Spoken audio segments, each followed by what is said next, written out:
All right, hello everybody, and welcome to Geopolitical Trends, where truth matters. Very excited to be with you on this September 23rd. So, one more week for the end of the month. So, again, an interesting topic for you guys. I came across the statements by the U.S. Ambassador to the UN, Greenfield, someone I kind of. She had blood on her hands, by the way. So I'll get into all this. Anyway, this one was about the U.S. asking now, we'd like to see two African permanent members on the UN Security Council. Joke, because that's what it is. It's a joke and it's an insult to Africans. So I'm going to detail for you exactly what this is all about and put it in the big picture as to really for the need to abolish the UN Security Council altogether. The UN altogether needs to be out. Anyway, but we'll get into that. First, let me say hi to some of you here. Muslim Revert, Hanging G, Elisa, good to see you. Lucas, Cornelius Fraser, good to see you. UTU, Super, Marlon Carr, good to see you. Peng Yu, as a new member for the channel. Good to see you, Peng Yu. Blank Stairs, good to see you. And let me go down here, see who is. Coach Ahoy, Thunderbolt Design. Good evening, my beloved Geopolitical Trends, buddy, and Dr. L. Good evening to you as well. Timeline Dunkley, Phil, as always. AF Gordon Carleon, good to see you. And salam to you as well. Macian Dorcier, Francis Tango. Hey, Francis, before I forget, you asked me about something specific a month ago, and I gave you my word that I will do that. So I'm going to do that next month, and you will know what it is. So because I didn't forget. Alice Talokin, good to see you. And Taiwan Still, as always, good to see you. All right, guys. Amber Spirit, good to see you here. All right, let's get into our topic here. But before I'll delve into all this, I want to remind you of two things. The end of this week, I didn't set up the time yet with Carl Za, because that's when we do the monthly conversation. So I'm going to reach out to him today or tomorrow, set up the day for whatever works for him. And remember to join me for the community conversation, which most likely I will do on Saturday or Sunday. I'll see how things go, either the 28th or 29th. I'll let you know. But just remember those two things before, because that will be the last one I will do for the month here before I head out to Asia next week. Yes, finally it's here. So, well, and I can thank you all for your kind support. So, all right, let's get into our topic here, and let me ask you, or start with the key questions we need to ask. The first question is, why the sudden interest on part of the United States? Since when the U.S. cared about Africa? Let's just say it straightforward. I've been following U.S. policies towards Africa, which had never been cohesive or sort of we had a good strategy towards Africa. Because Africa, in my opinion, and I'm no offense to Africa, but Africa was always the forgotten continent. This is when it comes down to policy making. That's my reference to. Even though you and I know that the whole life started in Africa. Yeah, the whole existence, at least based on what I read. So now the question is, why the sudden interest? Second question is, what are the U.S. intentions? U.S. doesn't do this for the goodness of its heart. Because the question becomes is, who's going to trust the Americans now? We can't be trusted. It pains me to say this about my country, but I say about the government, not the people. There are a good American people out there. Take my word for it. I'm an American. So, and like every other race, there are good people out there. It's the damn government. So it becomes a question, what are the U.S. intentions? And the third question, which to me, I've been asking that question for a while now. Should the UN Security Council be abolished? Simple. So what do you guys think? Just please type in the chat box, yes or no. So before I'll delve deeper into all this one here.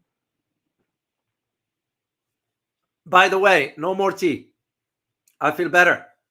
So, back to normal. So, all right, let's get into our topic here.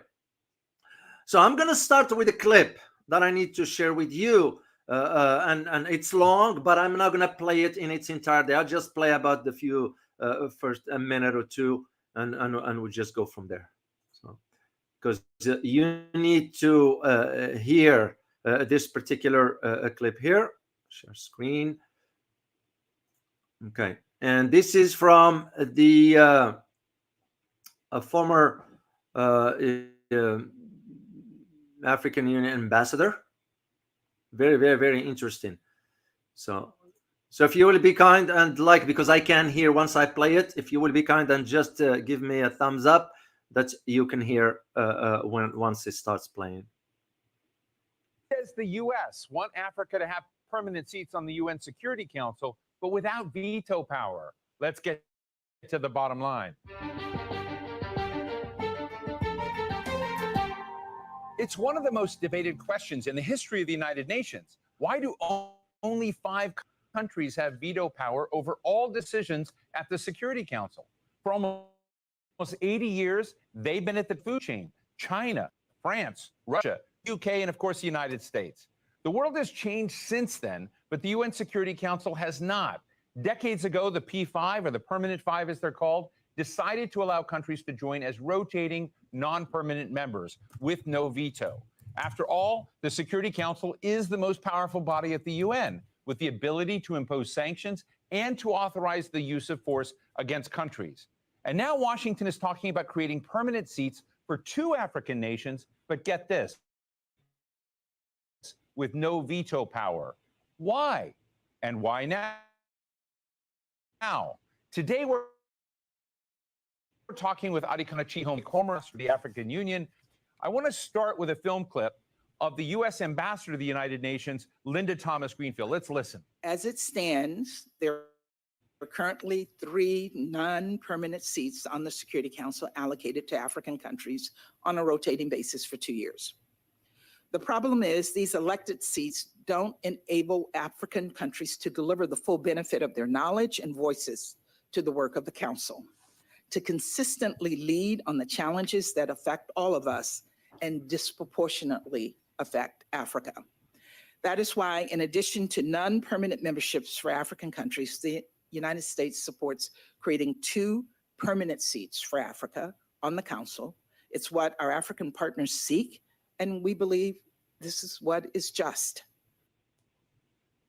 Ambassador Chihambori, let me ask you, on a scale of 1 to 10, how enthusiastic are you about the proposal that the ambassador has just made? I think it's a step in the right direction. However, keeping in mind that this issue has been on the table, ongoing for, like you said, 80 years. If we are going to right the wrong, why can't we just right this wrong once and for all? If Africa is going to become a member of the UN Security Council, a permanent member, they must have the full rights just like the other 5 members, which means they must have veto power. Inviting Africa to the table and then asking them to remain mute is an insult not only to the African leaders, but it is an insult to 1.4 billion people.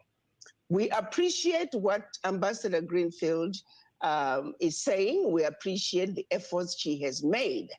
But if she is going to complete this journey that has been going on for far too long, a journey that clearly exemplifies the continued disrespect of the African continent, Ambassador Greenfield must push for us to take this issue to the finish line.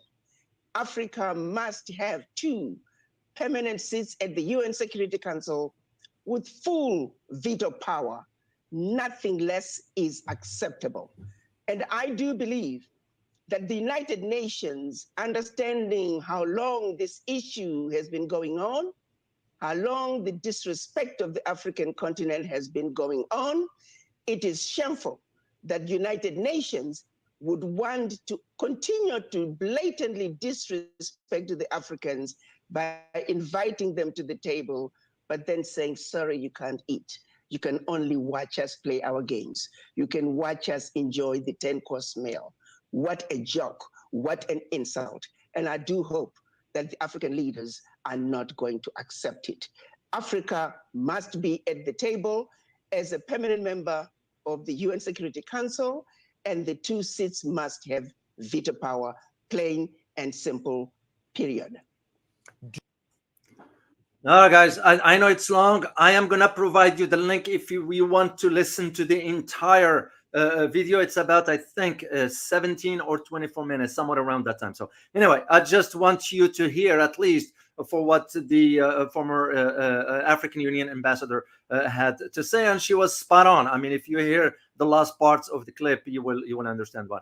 But this now, as I said, it leads us to the key question: is why all of a sudden the US is interested in this? Well, of course, this comes on the heels of 2 main things that I need you to understand. One of them has to do with the upcoming elections in February 2025 of the African Union Commissioner. So, well, the African Union, you need to understand also its background. So the African Union, which is nothing but I think I have a picture here for you guys. If I, yeah, there's an old picture of the whole African Union here.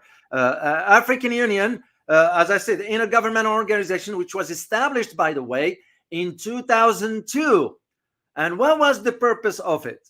The purpose of it was to promote, basically, that's what they're saying, unity and solidarity of African states. But how can you say that when you have member states that they are working against Africa? You know, I can tell you for a fact. I used to travel to certain parts in Africa, like Ivory Coast, Djibouti, certain other areas. Kenya is the worst. No offense to Kenyan people, Kenyan government. So because if you only know the background story of why the U.S. has always focused on Kenya, Kenya's became sort of the bridge. If we want to sort of alter things inside Africa, you go through Kenya. But we'll get into that in a moment. So the whole idea of the African Union, as I said, it's supposed to promote solidarity among African states, also to spur economic development, and of course to promote international cooperation. Well, here is the thing. Before the African Union, known as the AU, is the one that replaced the Organization of African Unity. It used to be as OAU, Organization of African Unity, which, by the way, the OAU, or the Organization of African Unity, was established back in 1963. That was way back. So, and this is why the upcoming elections in 2025 in February, which is going to be during the 38th summit in Addis Ababa. I've been in Addis Ababa traveling on my way back to the United States. I think when I was in Djibouti, I had to make stop in Addis Ababa, then fly back home. So this one's coming on the 38th summit, which is going to be in Addis Ababa, is the capital of Ethiopia, as you know, in February 2025. And that is one of the reasons why the U.S. wanted to show its good graces that we care for Africa. No, we don't. Let's just be honest about it. There's no honesty in Washington. We all know the truth, how it is. You know, if the damn politicians were honest, things will be different, not only here in the United States, but around the world. So, but you need to understand this part of the dynamics as to what's going on. The second part of this, or the second element, has to do with this guy. Does anybody know who this guy is? Can you type in a chat box? You should be familiar with this guy. I did a video about his country. So let me just see in a chat box, guys, because I like you to be part of the conversation here. And you all know how we do that things here in our community. So, all right, let me see. Any of you can, Miska, you got it. Robert Marley, you got it. It's William Ruto. Why is this important? It's because this guy was invited as of May of this year for state dinner It was our way of settling sort of the dots on the letter, as we say. In other words, we bring him over to Washington to give him the marching orders, because we realize that's the weak link into what's going to be going on in Africa. And there is a third element that I need you to be aware of, and it has to do with the Sahel region. You all know that those three countries, Burkina Faso, Mali, and Niger, decided to form an alliance after they left the ECOWAS. So what the US is hedging its bet on is that if they can create this kind of diversion of sort by giving the impression that there are now two African nations on the UN Security Council, they will have no veto power. So what's the point? That's, to me, it's an insult, like what the EU ambassador stated. She was spot on. She was spot on, and she stated that in the video that, and I'm going to put the link for you. That's what Arikana Shimbori stated. It's an insult. I couldn't agree more with her about this one. So, and for this, the incompetent U.S. ambassador to the UN, which, by the way, had blood on her hand, saying that, well, we're going to invite the African two nations to give a voice to Africa, but we're not going to give them the veto power. So what's the point? It's almost like inviting you for lunch or dinner, but I'm telling you, just sit at the table, don't eat, just watch. How insulting that is. That's an insult to Africans, straightforward. There is no other way of looking at it. And shame on her, by the way, for vetoing the ceasefire in Gaza. I know she's following orders, but damn, you gotta take stand when it matters. When it matters. It matters, that vote, but she couldn't do it for the sake of political career. So what kind of respect will I have for a human or an individual like this? I respect her as a human being, of course. She's another human being like you and I. But that's beside the point. When you hold a possession of power, a possession of responsibility, that comes with certain duties that you have to do. And when it mattered, she failed miserably. And that's the way I see it personally. So the idea for her to be saying, well, we're gonna give seats to no. You care less for Africa. You are seeing, you meaning U.S. government in this case, seeing the transition that is taking place in Africa. Did you guys know that the Burkina Faso's president, Ibrahim Traore, did you know that he kept only a minimum salary? And by the time he nationalized those two gold, getting back from the UK, all of a sudden France now is trying to destabilize the country from behind the scenes. So, the same thing with our incompetent president going to Angola. What for? What for? You can even walk straight. No offense to elderly, but come on, man. Come on, man. We can't be. That's to me gets under my skin because of the hypocrisy. The hypocrisy of it. Since when we cared for Africa? We only exploit Africa, and not just the US. The Germans did it, the Dutch did it, the British did it, the French, the Spaniard, the Portuguese, you name it. Why? Because Africa is so rich in natural resources. And now you're looking at those countries in the Sahel wanted to take stand and stand on their feet. And instead of us encouraging that, supporting that, a win-win for everybody. And this is why we don't want China in Africa. That's the reason why. Because China's coming with investments. Whether you like China or not is irrelevant. It's what are they doing for African nations? Tell me when we, the American government that is, built any major infrastructure for Africa, except for weapons. And you will know when I give you the history of the UN Security Council, especially when it comes down to sanctions, you will see how many countries in Africa were sanctioned through the UN Security Council. And we're going to get into that shortly here. So now, to give this sort of a seat for the UN Security Council with no veto power, it's like an insult. And that's why Thomas, what's her name? Linda Thomas Greenfield, saying, well, we just want to follow up on what President Biden, the incompetent Biden, has promised. The heck with that.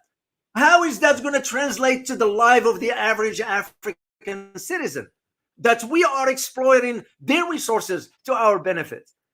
And I did mention this before, guys. France used to get uranium from Niger, right? How much did we sell it on an international market? $200 a pound. How much did we pay in the locals? About $8, 8 to 10, give or take. At least some research that I looked into. So, and a whole light, the serial flight in Paris and all that. Where is that electricity coming from? Is the uranium that is coming from Niger.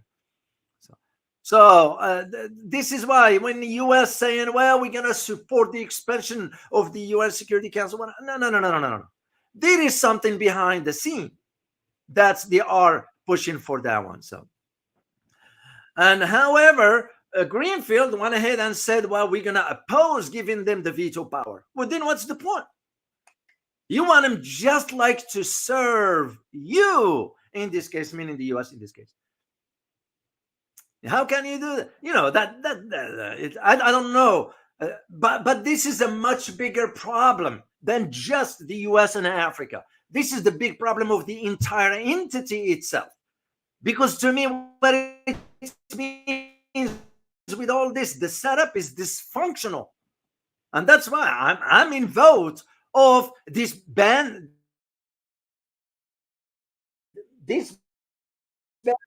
banning. Just as a matter of fact, I did read one statement way back by Lavrov, the foreign minister of Russia, suggesting this idea. Because how can you have only 5 permanent members deciding for the rest of the world? That just, to me, it's not right. And I bet you, if they were to vote today, those countries, some of the members, mainly China and Russia, will vote for abolishing the UN Security Council. This is with the assumption that France will do the same, which I don't expect them. UK will do the same, which I don't expect it. And the US, of course, it will not do it. And that's, to me, where part of that dysfunction is. So, and this leads me to address to you guys, because I need you to give you a brief history of the UN Security Council. But before I do that, I have 2 main statements pertaining to the UN Security Council. One of them comes from this idiot. Yeah, I call him idiot. Do you guys know who this guy is? This is the president of Finland. That's Alexander, what's his name? Yeah, Alexander Stubb, Vitaly. So, what did he say? He's an idiot. He's really an idiot. So this is when you start to realize Western leaders. Speaking of Finland, I am going to be considering probably my next trip after Asia is done. I might be heading out to that part of the world. I'll converse with you about all this because there are some major dynamics, shall we say, that is taking place based on my conversation with some elements. And I even thinking about being on the ground, evaluating with my own eyes to see and report that to you. We'll talk about that one in due time. So, because I do see Scandinavians is going to be a major front moving forward as far as conflict. So here is what this incompetent president is saying. He said that the UN Security Council reform, yeah, interesting. The UN Security Council reform should include expanding its membership. Did you see the timing? Expanding its membership, eliminating the veto power of any state, and expelling any member involved in illegal wars, such as Russia's invasion of Ukraine. End of quote. Interesting. He didn't say about the US being in Syria. Okay. He didn't say about the US providing weapons to Taiwan to incite conflict. He didn't say some other conflicts also. So funny.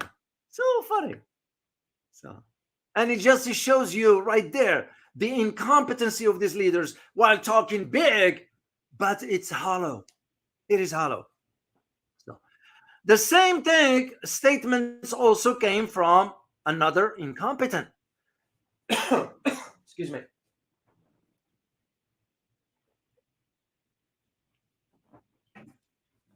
Linda Thomas Greenfield. Incompetent idiot.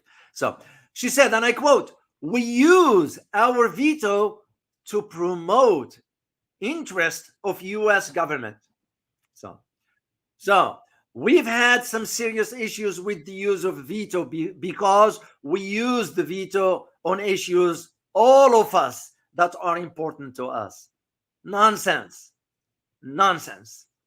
So, but here is the history I need to share with you, just brief history about the UN Security Council. And I'm going to start with straightforward one. I'm going to provide you a date, and I want you to tell me what it is a reference to. 1939. What is a major event that took place in 1939? You all should know, guys. Just type in the chat box, please. One word.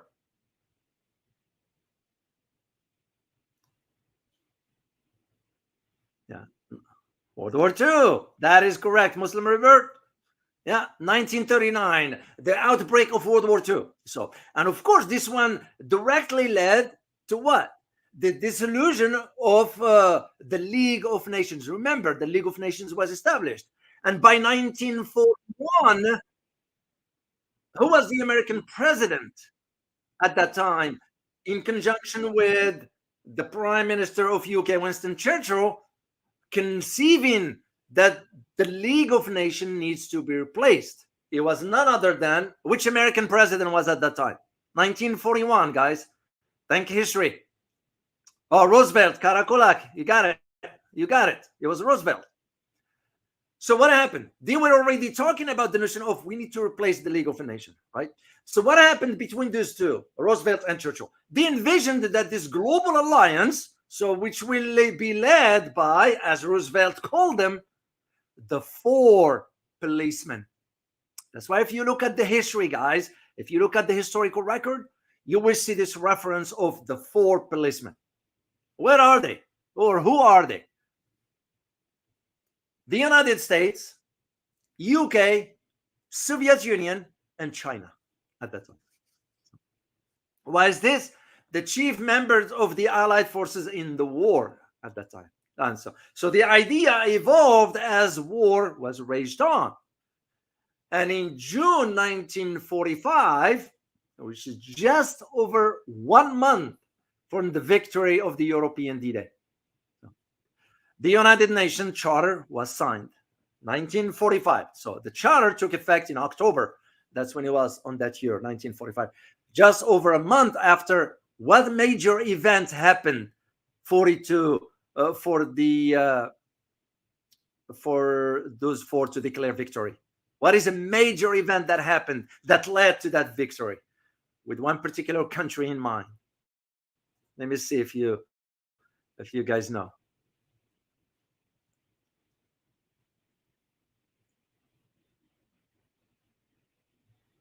Yeah, one particular country that led.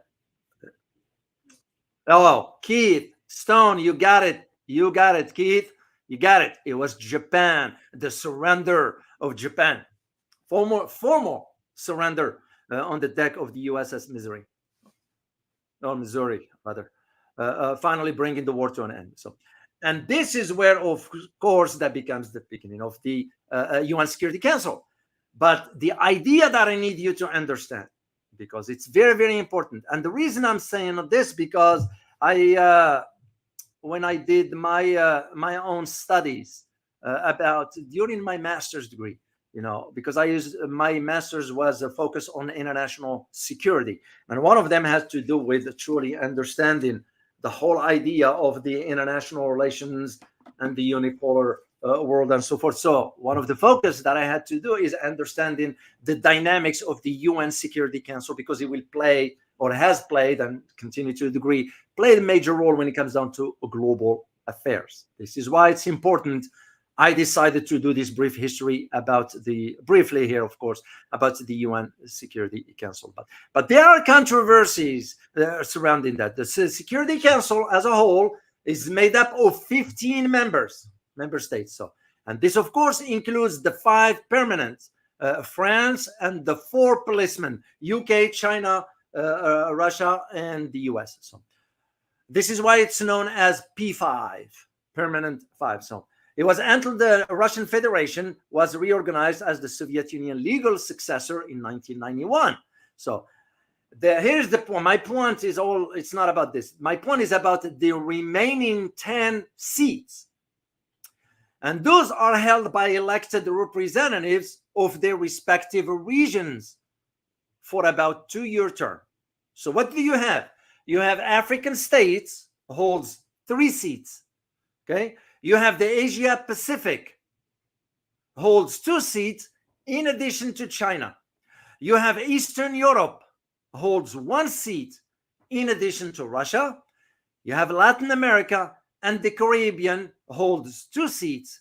And you have Western Europe and other states category holds 2 seats, plus the US, the UK, and France. So this is what I need you to understand. So the idea of the Security Council in itself can take action to maintain, according to its statement, to maintain and restore international peace and security under Chapter 7. Which is, to me, it's nothing but a bravado. If they could restore peace, how come they didn't do that in Yugoslavia? How come they didn't do that in certain parts in Africa?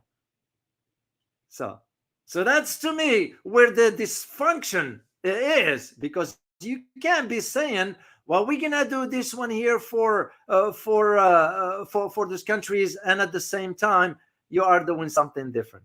That just doesn't make sense, at least in my opinion. So, and this is where you have, for example, when they say we're going to have to maintain international peace, but also impose sanctions. And all this is under their Chapter 7. So here's the thing. I'm going to just give you a quick example historically here for you to put things in perspective. Sanctions issued by the UN Security Council under Article 41. There is one specific clause in Article 41. And I'll provide you the link, guys, if you decide to read. As I said, this was part of my academic background when I did my master's, because you have to learn. I had to learn about this stuff. When you do international security program, you have to learn about this dynamic.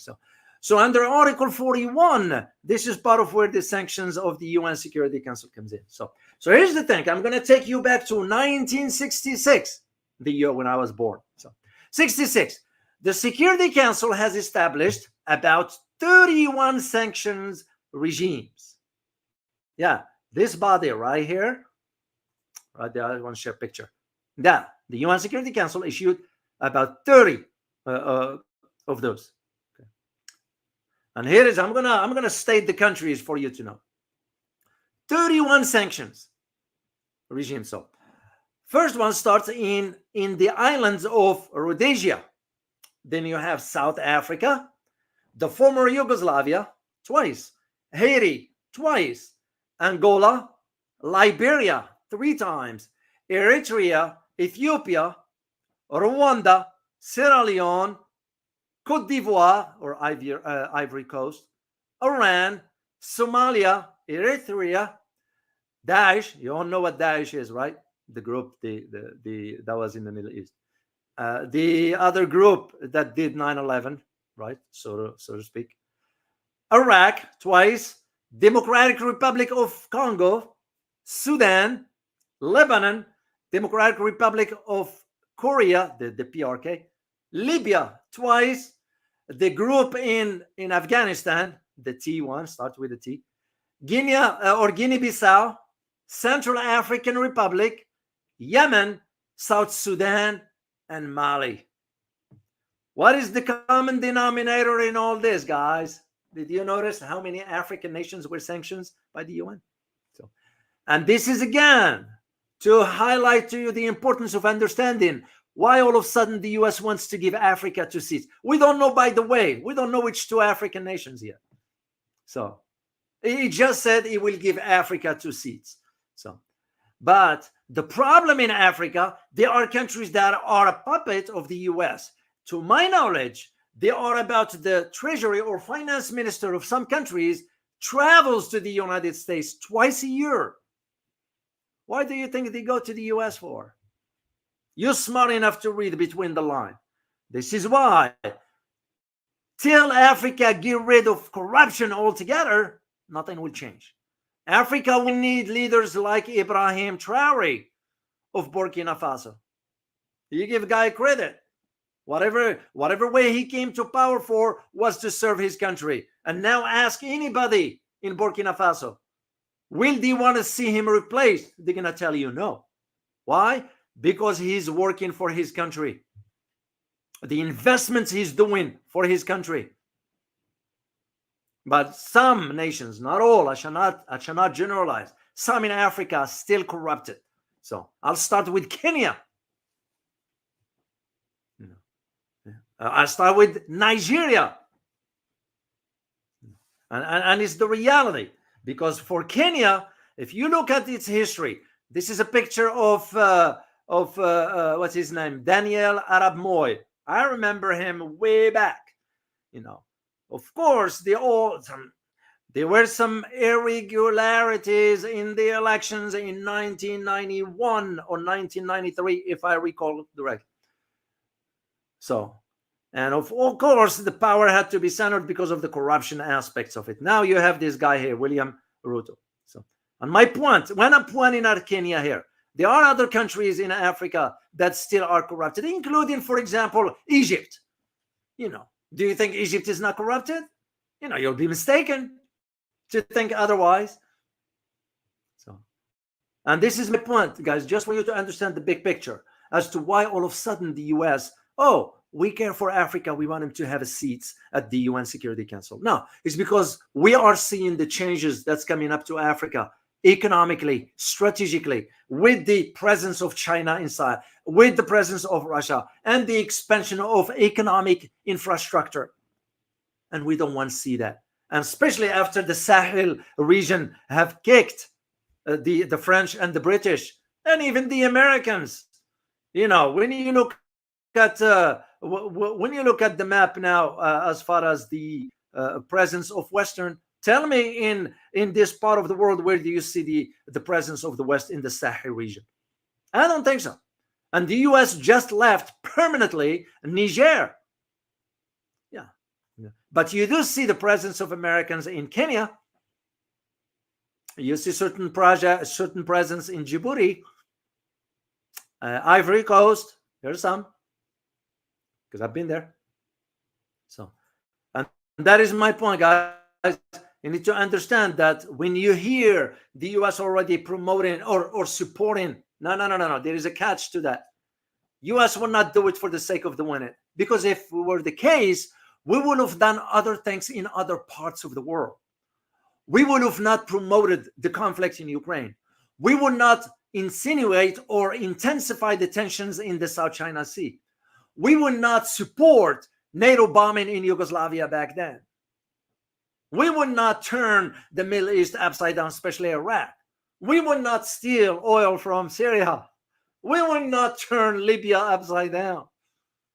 So, it's the truth. That is the reason why. When I heard Linda Thomas, one with the blood on her hand, especially when it vetoed the ceasefire in Gaza, that's it. That's it. Why should I even trust whatever you say? And shame on her. Yeah, I don't care if she's just following orders. No, shame. We as a human being, all of us, we have what we call free will. There are those who say, well, God, put God aside, respectfully, to whomever might be religious. Put God aside, and think about the free will. Your own decision, your own stand. It's like here, guys. Do I force you to come and sit down and listen to what I have to say? And even if I do, shouldn't you take stand on whether you want to sit down here and listen to what I have to say, or say, no, Dr. O, I don't want to listen to you? And you know what? It's your choice. You took stand. That's the way I look at it. She couldn't take stand when it matters. And by the way, that doesn't apply just in politics. I look at it in sport as well. And especially with one particular incident that I remember about three key players in tennis. Rafael Nadal, right? And Roger Federer from Switzerland, and Novak Djokovic. Remember the Australian Open during COVID time? And Novak said, no, I'm not playing, because they want him to be jabbed. And he said no. And so if it were the other two players, Nadal and Roger, if they were leaders, they would have took stand in support of something, but they cared more about their careers. So same parallel I see with Linda Greenfield. She couldn't take stand when it matters. So, and as to the African Union, there are some countries that they are so corrupted. And of course, by having them at the UN Security Council, we will pressure them. This is all about votes. Because here is the way I see it. Abolish the UN Security Council and turn the UN into a single entity with majority vote. Whatever issue that is. Yeah, even China, even Russia, you get that veto power out. No one has veto power. That's how it should be. Put it to vote. If we are to say democracy, put it to vote and majority rules. Otherwise, get rid of the UN altogether. And like I always say, UN is toothless. Doesn't have any whatsoever. So the bottom line, and I'm going to wrap this up, guys, and I'll answer some of your questions. The bottom line is this. The bottom line is this. This call by the US has a specific agenda to it. Of course, those that are going to be advocating for it in Africa, those are the ones that are in the pocket of the US. It's because it's clear that the US said, we want you to be a permanent member, but with no veto power. What's the point? What's the point? You'd rather maintain your dignity than be under the thumb of someone else. And that's what the Sahel region had shown. It showed Africa. It showed African leaders that time is of the essence to take stand now. Because Africa has potentials. Africa has always had potentials. It's the damn massive corruption that existed, but also the contribution of our policies in the country, because we wanted to keep them down. We never want them to increase.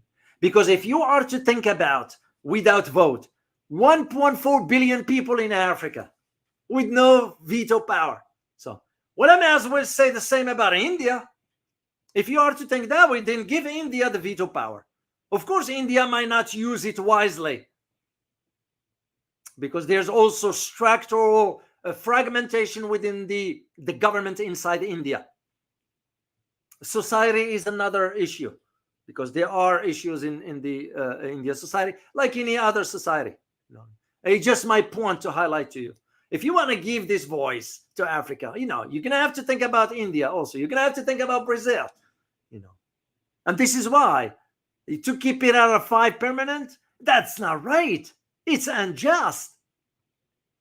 Get rid of it. And make it a popular vote, based on a vote. That's it. Whatever issue that is, will have to be in vote setting. No more, no less.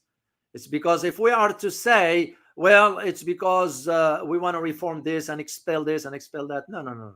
Doesn't work that way. And I'm going to be keeping an eye on the upcoming elections for the EU, the African Union. But the way I see it is, no. Till Africa get rid of those regimes, like, for example, in Kenya, like in Nigeria, they need to clean house. In Egypt, even. Well, Egypt is corrupted. So the government, not the people. Till they do that, I don't see any change going on. And this will remain nothing but a consumption of ink. No more, no less.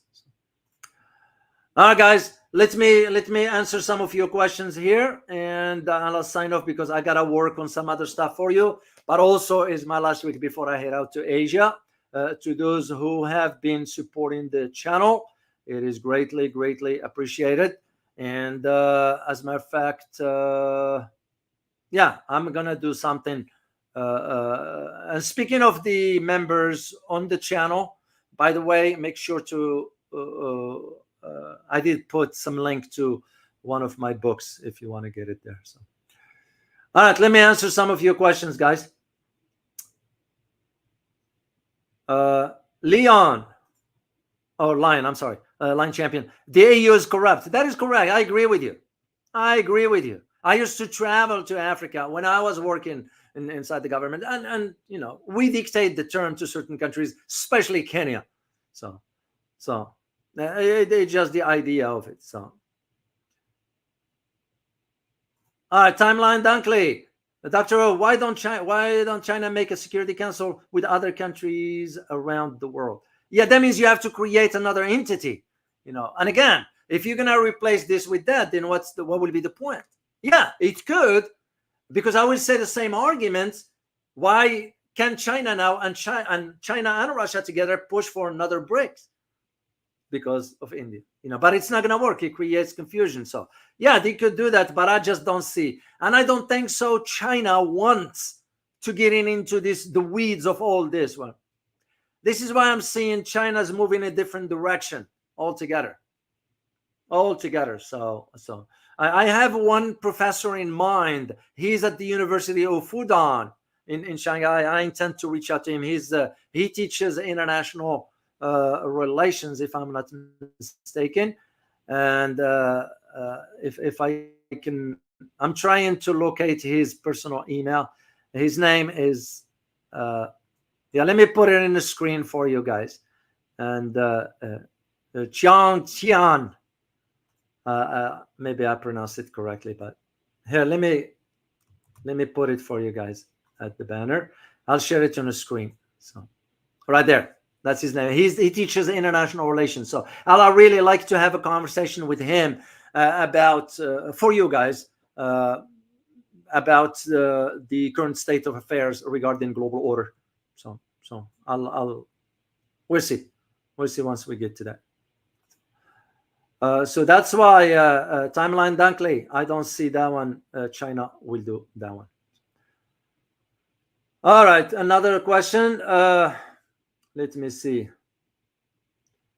Juan Horn, good to see you as always. Dr. O, do you think the US is trying to buy power and influence with this move? Well, obviously, it's almost a settled bribe, if I may use the term.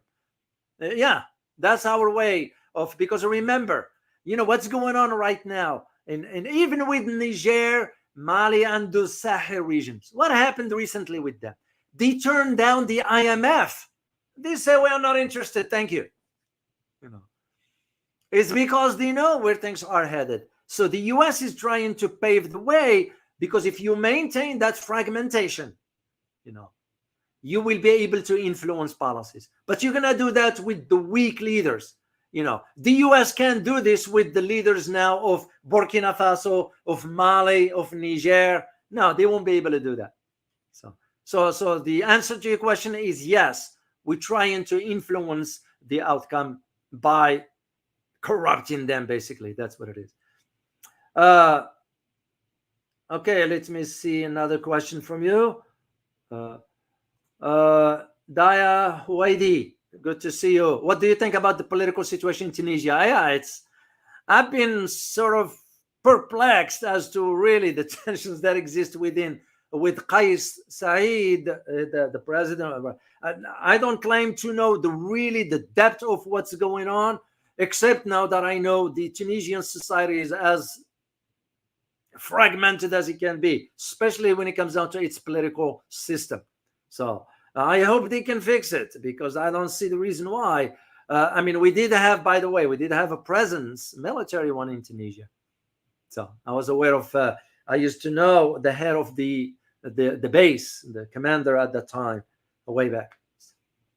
So yeah, I wish they can resolve their issues, because especially now that the EU is turning on Tunisia. Why? Because Tunisia pivoted towards China. You can just see where this is going. So I hope they can resolve whatever differences they have immediately. Hang in G, you're right. I heard about those two professors. As a matter of fact, the other one, I just sent him a request, and I'm gonna show you guys the link. Request for interview. Yeah, it's Professor Chung. Copy. Yeah, that's the one I sent an email to yesterday, and I'm hoping he will respond. This is the one I sent the email to.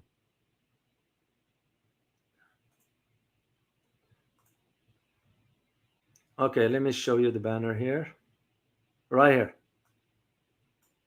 Yeah, that's the same professor I sent the email to, and I'm hoping he will respond. So. And I heard the good things about University of Fudan. And I am even thinking about submitting my resume to their HR department. We'll just go from there.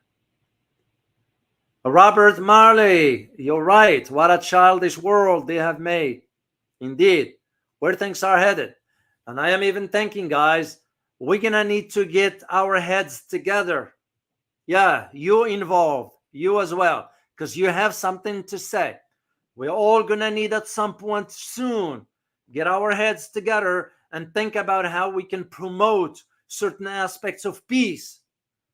You know, talking is good, sharing knowledge is good, but we're going to have to come up with some concrete ideas.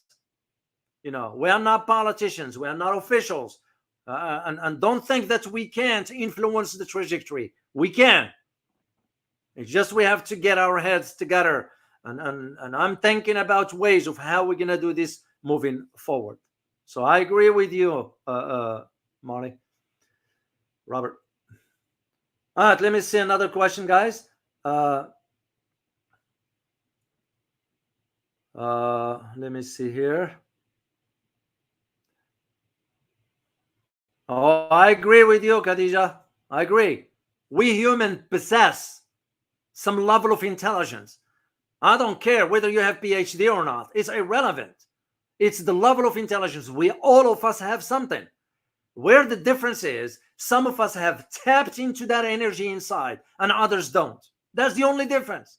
So, and just imagine if we all get our heads together, thinking about a problem and how we can address it and propose certain solutions to tackle that.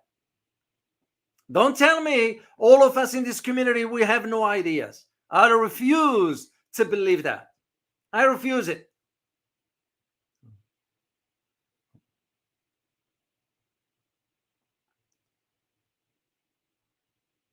All right, let me take one more question, guys, before I sign off here. Francis Tango, as always, my dear supporter, and I promised you I will do something you asked me last month. For tea and coffee and maybe also pastry for the holidays, Dr. O. Also do greeting wherever you go. Thank you so much, Francis Tango. I do have to be careful with pastry, you know, but the other stuff I'm fine with. So thank you so much, Francis. As always, your kind words and support means a lot to me, and I shall remember that for the rest of my life. To all of you guys, no exception, to all of you. So I want to say thank you to Superfly. Only take it if your veto are also revoked. Yeah, thank you so much for your super sticker. Truly appreciate it. Koi Choi Hoi, much appreciate your support, and I'm very grateful. I want you to know, all of you guys, Peng Wan Yu, good to see you all as a channel member. And Peng Yu, make sure you get a copy of my book. I posted for the channel members because it's the right thing to do, guys. You all know. So thank you all. So all right, let me see one last question here before I sign off, and I'm going to work on another topic. By the way, guys, if you can type in, please hit the like button, by the way. And one of you mentioned to me that YouTube has unsubscribed him or her. YouTube, if you're listening, please, no need for this kind of stuff. It's really no need for it. So I'm sending you my positive energy. No need for that. It will be kindly appreciated. So, but here's the thing, guys. For tomorrow, I'd like to do a topic for you tomorrow or Wednesday, and I have one in mind, but I am open to your suggestions. So, in the comment, just put whatever you think you will want to learn about, and I'll see if I can. If a topic that requires more research, I won't do it because I don't cut corners. I want to do it the right way. So, but I have one about Germany in mind. If you want to hear about what's going on in Germany.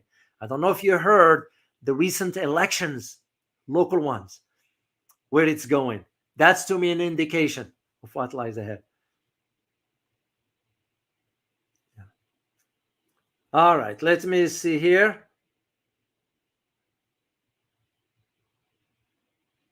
Ramples01, you are right. You are right. I mean, go no further than listen to Robert Mugabe. You all remember him, right? Listen to his last speech at the UN. Yeah. Oh, Koreka, I agree with you. I tip my hat to Novak. I wish he can listen to this. And even if he would like to come on the channel, I know he doesn't talk geopolitics, but I'll talk his topics. I tip my hat to the guy because respect is earned. He earned my respect forever. He doesn't know who I am, and I am not some celebrity, but the fact that it is known that someone in this world have a great respect for him because he took stand when it matters. That's why kind of Roger Federer and Nadal, they're useless in my opinion. Useless. They couldn't take stand when it matters. So, yeah, Novak is the man. Novak is the man. So,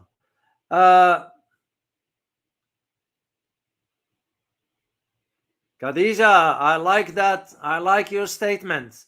Lines are drawn. The soul knows which side you should be on. Wow. Wow, spot on. Spot on. I'm not a religious guy, by the way, just to let you know, but I do believe certain ways.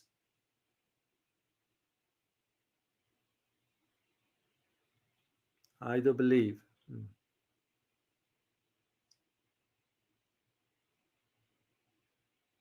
Ramples, question. This woman at the UN, can she vote against the wishes of her government? No, she can't. She's too weak. Too weak. She couldn't do it when it matters. Remember the vote for ceasefire in Gaza a few months ago? It was the only country that vetoed that resolution. The rest of the world won for it. It was only the US. Even the UK. The UK, which by the way, the UK abstained. Even the UK didn't take stand, which is pathetic anyway. We know where the UK is. UK is down the drains. It's done for. UK just a matter of time. But for the US, for the ambassador, she couldn't take stand. Yeah, she could have challenged the president because that's what a right ambassador does. If I were an ambassador, I'm going to say, no, this is not right, or resign. I did this in my academic career. When the university, a president of the university approached me saying, when Dr. O, you're going to have to just stand there and read the slides to the students. I said, no, I ain't going to do that. It's because I saw the potentials on the students. They just never been presented with an opportunity. And I kind of try to explore their minds by opening it to the prospects down the road for their own good. Challenge their own intellectual capability. And they admire me for that. And they admire themselves because they realize the potentials they have. And the university didn't like it because my name started to circulate on campus. It was just my first semester there. Within a month and a half, all the students on campus were like, hey, guys, if you really want to learn something, go take this course with this guy, Dr. O. The president of the university didn't like it. And I told him straightforward, I will not compromise on the welfare of my students, or I'm resigning. You either let me teach the way I teach, or I'm resigning. And he thought I was bluffing. Because in a right mind, I couldn't compromise the welfare of my students. I couldn't, and I will not. So if it is just a job, you can have it. I don't want it. I will look elsewhere. And took stand on it because it mattered at that time. Yeah, I could have stayed comfortably, okay, collect paycheck. You become a sort of associate professor. You become a full professor. All that. I don't believe in that stuff anyway. I believe in what you can do for the students, because your students looking at you as a role model. If you deceive them, if you cut corners with them, if you cheat them, what kind of man, what kind of woman are you? Calling yourself a professor, educator. Couldn't do it. And I won't do it, no matter what the cost is. So yeah, she could have taken stand, but she's too weak. She's too weak. All right, let me see one more. Yeah, please, guys, hit the like button, because that's the only way we're going to push against YouTube for that. You know, they have the means to limit and whatever. So far, it's fine. But when you hit that like button, it goes further. Jimmy Jonga, you're right. Sisi is on a payroll. We made the arrangements for him for the coup in coordination with Saudi Arabia, by the way. And I know a lot about that because I wrote my Saudi book and I detailed into that.